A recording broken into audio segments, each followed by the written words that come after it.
over, Parker. I'll come pick you up when it's done. Hey, Strange! You know what's cooler than magic? Math! Don't do this. Hello, class 10th maths chapter 1 real numbers. Alright, so what are real numbers? So real number includes all the integers.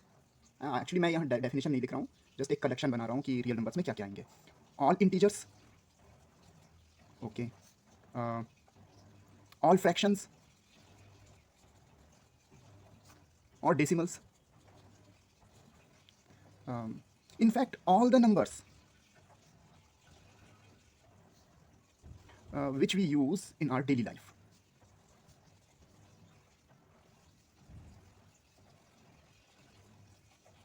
Daily life से मेरा मतलब यहाँ पे है एक common person की life, क्योंकि जो रियल नंबर नहीं होते वो भी हमारी डेली लाइफ में यूज़ होते हैं. और हमसे मेरा मतलब है जो साइंस और हायर स्टडी और हायर मैथमेटिक्स स्टडी कर रहे हैं, टेक्नोलॉजी के फील्ड में पढ़ाई कर रहे हैं या इन्वेंशंस कर रहे हैं, वहाँ सिर्फ रियल नंबर से काम नहीं चलता.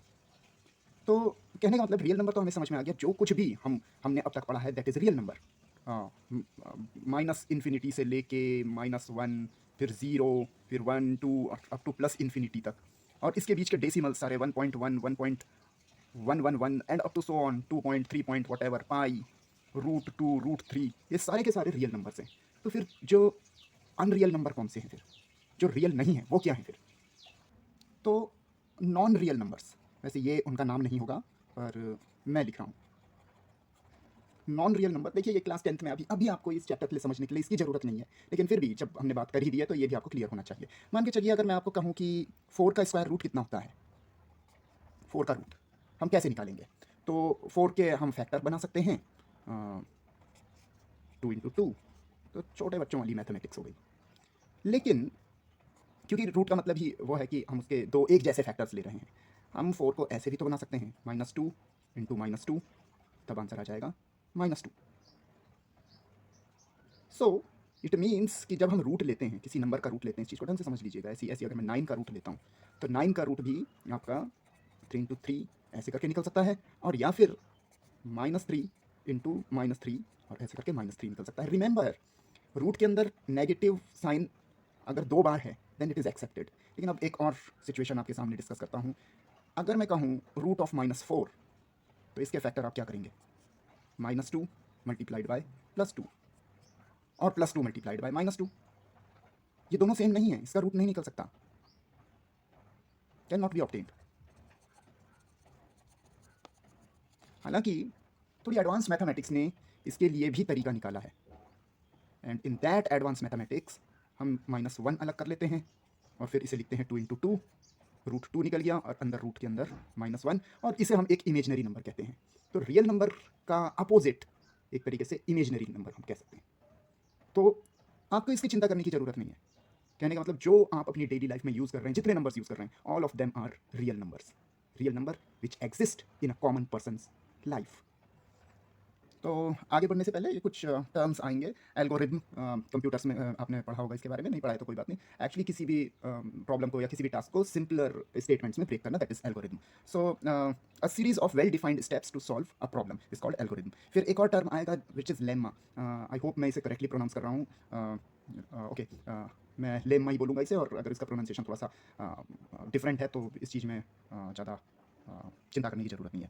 Okay, a proven statement use to prove another statement. एक कोई पहले से प्रूव स्टेटमेंट है, उसका यूज़ करके हम कोई दूसरा स्टेटमेंट प्रूव करते हैं, उसे हम लेमा बोलते हैं. जैसे जैसे थ्योरम्स होती हैं, और थ्योरम्स का यूज़ करके हम कोई और स्टेटमेंट निकालते हैं देन, और कुछ और हम प्रूव करते हैं, तो वो लेमा होती हैं. लेमा ऐसा नहीं है कि हमने किसी थ्योरम का यूज़ करके कोई क्वेश्चन सॉल्व कर दिया. एक्चुअली कोई थ्योरम का यूज़ करके कोई दूसरी थ्योरम बनाना, कोई दूसरा एक स्टेटमेंट, एक रूल बनाना, तो उसे हम लेमा कहेंगे.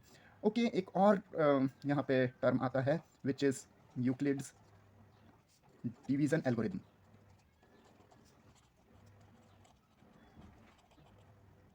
इससे पहले मैं लिख देता हूँ टू सेव. तो यूक्लिड्स डिवीजन एल्गोरिदम एक सिंपल सी बात है जो हम पहले से जानते हैं. Any positive integer a can be divided by another positive integer b in such a way that it leaves a remainder r that is smaller than b actually.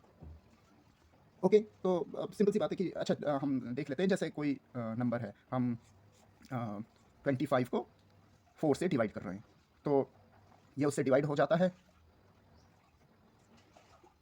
और जो रिमाइंडर बचता है वो बी से ये ए की तरह काम करेगा, ये बी की तरह काम करेगा, डिविडेंड डिवाइज़र। तो जो रिमाइंडर बचेगा वो हमेशा डिवाइज़र से छोटा आएगा, ये हम जानते हैं, बेसिकली हमें पता है। और बचपन में कई बार आप लोग गलत गलत कैलकुलेशन करते रहे होंगे इसी क्वेश्चन को, कुछ बच्चे ऐसे करते रहे होंगे और ये बचा और फिर डिवाइड कर रहे हैं।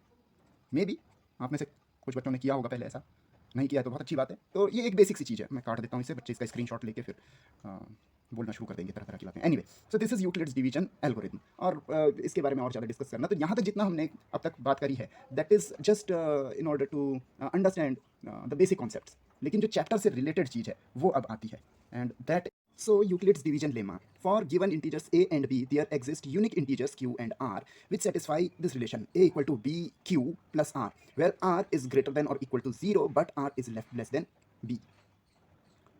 So ये दिखने में बहुत ही ज़्यादा फैंसी और कॉम्प्लिकेटेड सा लगता है, लेकिन एक बार फिर से वही एग्जांपल लेते हैं जब मैंने 4 से 25 को डिवाइड किया था। ओके, ऑलराइट, इस डिवीजन को मैं ऐसे लिख सकता हूँ 25/4, और इसे मिक्स फ्रैक्शन में चेंज कर सकते हैं हम 6/1/4।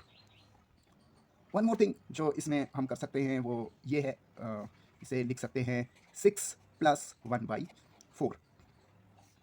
25/4 इक्वल टू 6 + 1/4। अब अगर मैं इस पूरी इक्वेशन को, मैं इसे इक्वेशन कह रहा हूँ, और इस पूरी इक्वेशन को 4 से मल्टीप्लाई कर दूँ, 25/4 multiplied by 4, 6 multiplied by 4, in fact मैं 4 को आगे लिखूँ, 4 मल्टीप्लाइड बाई 6 दिखने में अच्छा लगेगा, एंड प्लस 4 मल्टीप्लाइड बाई 1/4। आप कहेंगे ये कितनी सिंपल सी बात है, लेकिन इसके जरिए हम इस एक्सप्रेशन को समझेंगे। 4 मल्टीप्लाइड बाई 6 प्लस 1, ये जो 25 है ये a है, ये जो 4 है ये b है, जिसको डिवाइड किया, जिससे डिवाइड किया, dividend divisor into q, quotient, q लिखना चाहिए था, हाँ, कुछ लोग इसे कोटेंट बोलते हैं, आई डोंट नो, अब हम प्रोनाउंसिएशन पे और नहीं जाते, पहले ही बहुत प्रॉब्लम हो रखी है, and plus remainder. And now see, q के बारे में कोई जिक्र नहीं है, q कैसा होना चाहिए, वो तो कुछ भी हो सकता है, कितने टाइम्स गया है, that is whole number part, जितने टाइम्स डिवाइड हुआ है, that is quotient q, and r is remainder. और हमें एक चीज़ पता है, जो r हो सकता है वो 0 हो सकता है, that is why r is equal to 0, और r 0 से बड़ा भी हो सकता है जैसे इस केस में है, लेकिन जो r है वो डिवाइज़र से छोटा ही होगा। जो r है डिवाइज़र था 4, तो 4 से तो छोटा ही है। तो मेरे समझ से ये चीज़ आपको काफ़ी क्लियर होनी चाहिए, ये थ्योरेटिकल पार्ट लिखने के लिए भी आ जाता है, इसका और कोई इंपॉर्टेंस है नहीं। तो अब हम डायरेक्टली जाते हैं इसकी एक्सरसाइज पे और इसके एक्सरसाइज के क्वेश्चंस करते हैं। ऑलराइट, तो ये पहला क्वेश्चन है कि use Euclid's division algorithm to find HCF of, और ये 2 नंबर दे रखे हैं। तो यहाँ पे याद रखिए, वो जो हम पुराना तरीका निकालते थे, ऐसे करके लिखते थे 135 और 225 और फिर उनका फैक्टराइज कर करके हम निकाल लेते थे, वैसे नहीं करना है। स्ट्रिक्टली यहाँ पे कह रखा है कि यूक्लिड का डिवीजन एल्गोरिथम यूज़ करना है। मैं एक चालाक तरीका भी आपको बताऊँगा, that is also Euclid's division algorithm, तो आप उसका भी यूज़ कर सकते हैं अंडर वेरी स्पेशल सर्कमस्टेंसेज, जब दिमाग में बाकी कुछ नहीं चल रहा हो। ऑलराइट, तो ऑलराइट, सो पहली चीज़ इसमें हम ये देखेंगे कि बड़ा नंबर कौन है, तो जाहिर सी बात है 225 बड़ा नंबर है, तो 225 इज ग्रेटर देन 135। पहला स्टेप आपको ये देखना है कि बड़ा नंबर कौन है। सेकंड थिंग, अब 135 का टेबल बनाइए। 135 which is very time consuming thing. 135 1 135, 135 2 270, 135 3 405, शायद बस इतने की ही ज़रूरत पड़ेगी, इससे आगे की बल्कि इतने की भी ज़रूरत नहीं पड़ेगी। तो मैं 225 को लिख सकता हूँ, इनफैक्ट इनकी भी ज़रूरत नहीं पड़ी, ये बड़ा नंबर हो गया। मैं इन्हें लिख सकता हूँ 135, देखिए डिविडेंड डिवाइज़र, अब आएगा कोशेंट, अगर 135 से डिवाइड करेंगे तो एक बार जाएगा और कितना बचेगा, तो आप चाहें आप डिवाइड करके देख सकते हैं।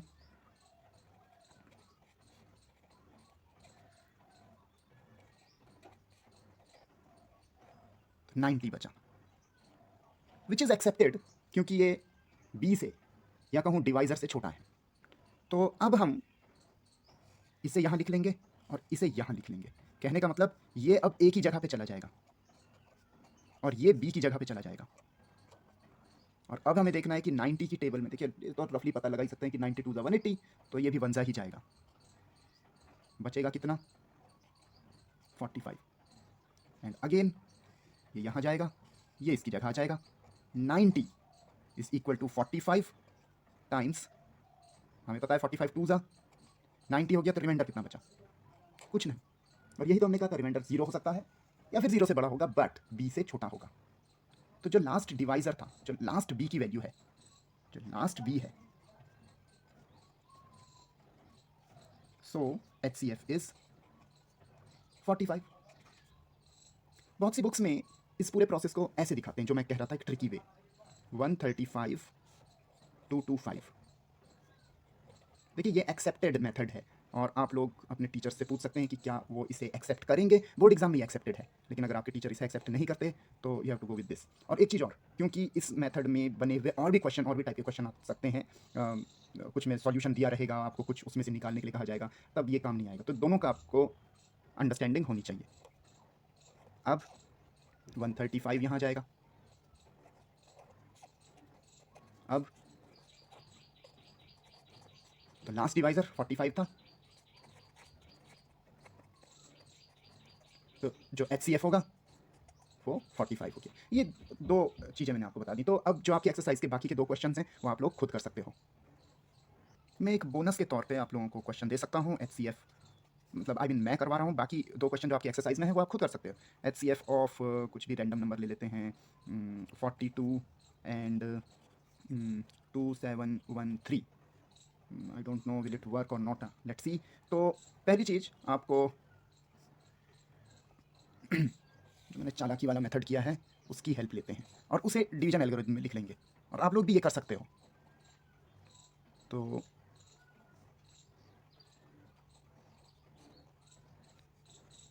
ओह सॉरी,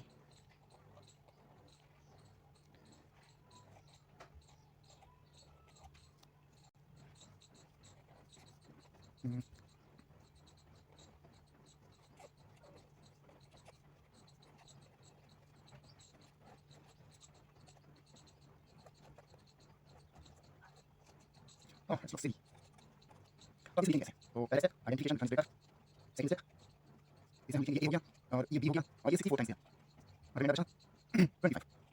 अब ये यहाँ आएगा, ये किया जाएगा 42 इक्वल टू 25 इंटू 1, ये आ गया प्लस 17। ये यहाँ आएगा, ये किया जाएगा 25 इक्वल टू 17 टाइम्स 1 प्लस 8। यहाँ आया, ये किया जाएगा 17 इक्वल टू 8 टाइम्स 2 प्लस 1। यहाँ आया, ये किया जाएगा 8 equal to 1 times 8 plus 0। So HCF is 1.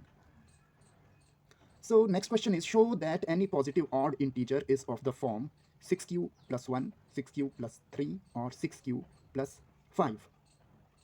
So we will start by letting, we will write using Euclid's division algorithm, and a equal to bq plus r, where r is less than b and r is greater than or equal to 0. So here b is equal to 6, then r must be less than 6. So possible values for r, possible 0, 1, 2, 3, 4, 5. For odd number, r should be 1, 3 or 5. So a can be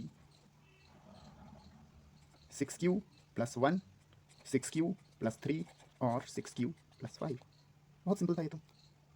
ऐसा ही question even number के लिए भी आ सकता है कि वो एक positive even integer है, तब उसमें लिखा रहेगा 6q, 6q plus 2, 6q plus 4, ऐसा लिखा रहेगा। तो वहाँ पे आपको सेम चलना है इसी तरीके से। और फॉर इवन इंटीजर आर की वैल्यू लिख देनी है, जो कि 0, 2 और 4 हो सकती हैं, वो वहाँ पे आ जाएगा। तो क्वेश्चन हो सकता है टीचर ऐसे चेंज करके दें। So let's move to next question. तो ये वाला क्वेश्चन मैंने क्वेश्चन नंबर 3 छोड़ दिया है, उसमें सिंपली HCF फाइंड करना है। क्यों फाइंड करना है, I am not going to tell you about that, think about yours, no think of your own. तो ये वाला क्वेश्चन थोड़ा सा ट्रिकी है, इसलिए use Euclid's division lemma to show that the square of any positive integer is either of the form 3m plus 1। Squares के बारे में बात हो रही है। सिंपली एक नंबर के बारे में नहीं बल्कि उसके स्क्वायर के बारे में। 3 यहाँ पे एक की रोल प्ले करेगा। तो क्योंकि हमें और कुछ इन्फॉर्मेशन है नहीं, तो हम पहले अपनी तरफ से एक पॉजिटिव इंटीजर लेके चलेंगे, बट वो m की फॉर्म में नहीं होगा, m की फॉर्म में उसे एंड में रिड्यूस करेंगे हम, क्योंकि इस फॉर्म में हमें आंसर चाहिए। हमने स्क्वायर्स के फॉर्म में यूक्लिड्स का डिवीजन जो लेमा है, जो उसका वो वाला स्टेटमेंट है कि a equal to b q plus r, तो वो हमने स्क्वायर्स के फॉर्म में नहीं पढ़ा है कभी। तो पहले हमें अपनी तरफ से एक नंबर एज्यूम करना पड़ेगा। तो consider a positive integer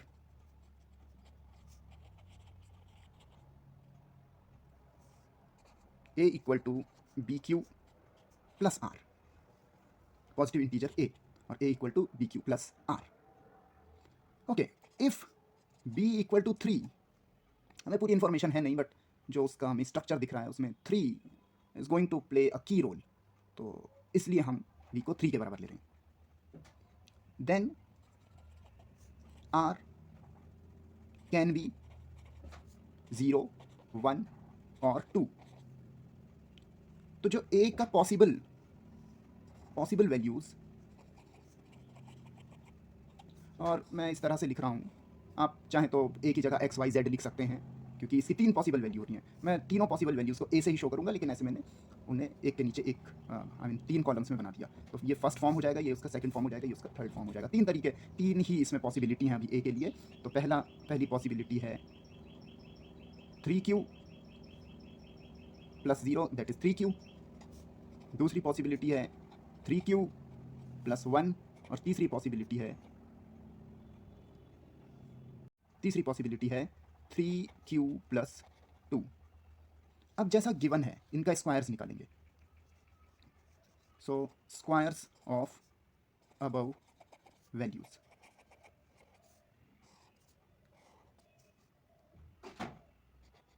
a square equal to 3q square. I don't know what to do any further, अभी मैं इसे यहीं पे छोड़ रहा हूँ। नेक्स्ट इसका a स्क्वायर निकालेंगे, तो 3q प्लस 1 का square, a square equal to 3q plus 2 का स्क्वायर। अब इसका स्क्वायर तो जानते हैं ना, a plus b into bracket square.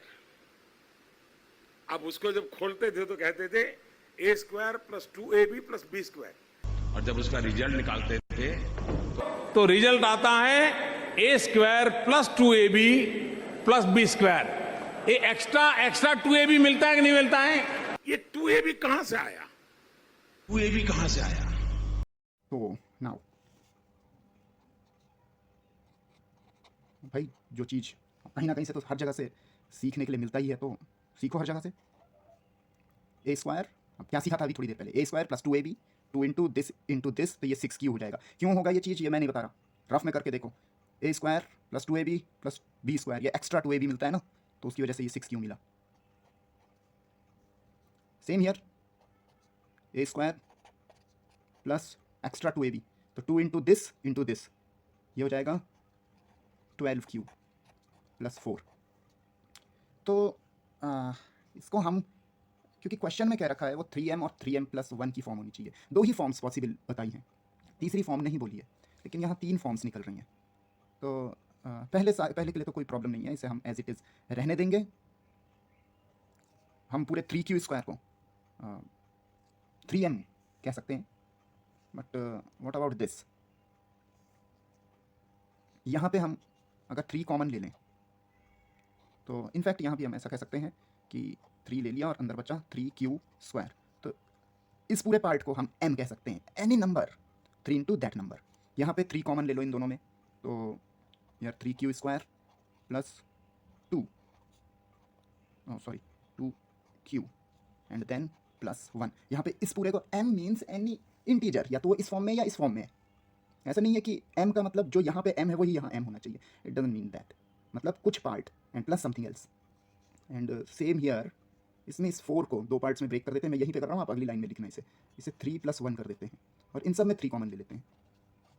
3q square plus 4q plus 1 plus 1, and this is 3m form, this is 3m plus 1 form, and this is also 3m plus 1 form, so hence proved. All right, use Euclid division lemma to show that cube of any positive integer is of the form 9m plus 1 9m plus 8. तो जैसा कि हमने इससे पिछले वाले question में किया था, वहाँ पे स्क्वायर्स ऐसी बात हो रही थी और हमने जो b था, जो डिवीजन लेमा में जो हम a equal to b q plus r में जो b था उसे हमने 3 ले लिया था वहाँ, और फिर हमारे पास 3 कंडीशंस बनी थी. Here it is. क्योंकि उन्होंने 3m और 3m प्लस 1 ऐसी हिंट दी थी हमें कि ऐसा होगा, तो हमने शुरुआत की थी, हमने b को 3 ले लिया था. यहाँ पे क्यूब की बात हो रही है और 9m प्लस 1 9m प्लस 8 ये फॉर्म्स कही गई हैं. तो जैसा पिछली बार 3m था तो हमने b को 3 ले लिया था और फिर काम आसान हो गया था. हमें 3 वैल्यूज़ एज्यूम करनी पड़ी, क्योंकि b अगर 3 है तो r 0 1 2 यही हो सकता है. लेकिन अगर यहाँ पे हम b को 9 ले लें तो हमारे पास 9 वैल्यूज़ हो जाएंगी. r की हमारे पास 9 वैल्यूज़ हो जाएंगी. 0 1 2 3 4 5 6 7 8 9 वैल्यूज़ कुल मिला के हमारे पास हो जाएंगी. तो 9 डिवीजन हमें करने पड़ेंगे, 9 बार हमें क्यूब्स करने पड़ेंगे. That will be time consuming, enough time consuming. उससे भी आंसर आ जाएगा, but can we do some trick, क्योंकि ये अल्टीमेटली वो नंबर नहीं है, ये क्यूब है. तो हम नंबर कुछ भी ले सकते हैं और देखते हैं क्या वो इस फॉर्म में आ सकता है. तो अगर हम इस फॉर्म तक नहीं निकले तो फिर हम नंबर्स में चेंजेस लाएंगे. तो अभी हम लिखेंगे अकॉर्डिंग टू, यहाँ पे पहले लिख लेना Euclid division lemma a equal to b q plus r and let b equal to 3. मैं एक बार फिर से 3 लेके चल रहा हूँ, और इसकी एक छोटी सी हिंट यहाँ पे भी मिल रही है हमें. 9m 0 है, आगे 1 है, 8 है.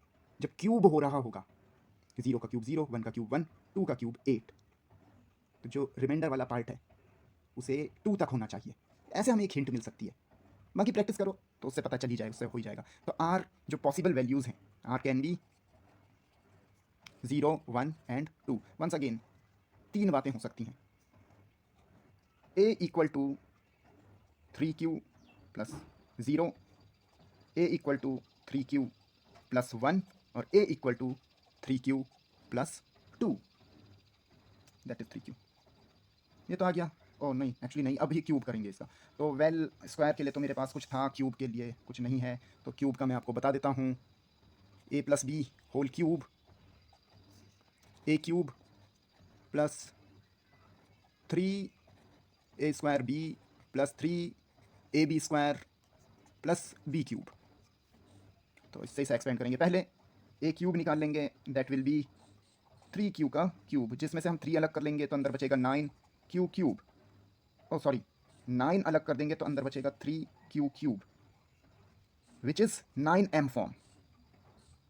एक्चुअली m यहाँ पे ये नहीं है कि मतलब any number which is fit here. तो ये हमें सेपरेटली देखना है, ये सेपरेटली देखना है. ऐसा नहीं कि यहाँ का m यहाँ रखा जाएगा, ऐसा नहीं है. It is just the form, that form. m is kind of variable. इसे करते हैं. ओके, तो ये हो जाएगा 27q क्यूब प्लस 3 इंटू इसका स्क्वायर, अगेन 27. आप लोग करके देखिए इसे, ये चीज़ें मैं सेपरेटली नहीं बता रहा हूँ, इन्हें खुद करके देख लेना कि इस फॉर्मूले में प्लग इन करना है आपको, जो रिजल्ट आ रहे हैं वो यहाँ पे लिखते जाना है. Okay, then 9q plus 1. इन सब में 9 कॉमन ले लेते हैं. 9 3q square plus 3q cube 3q square plus q plus 1 which is 9m plus 1 form. And here a cube equal to 3q plus 2 का cube, and I am leaving it for you. क्या आप इसे इस form में निकाल सकते हैं? And I am ending this video here.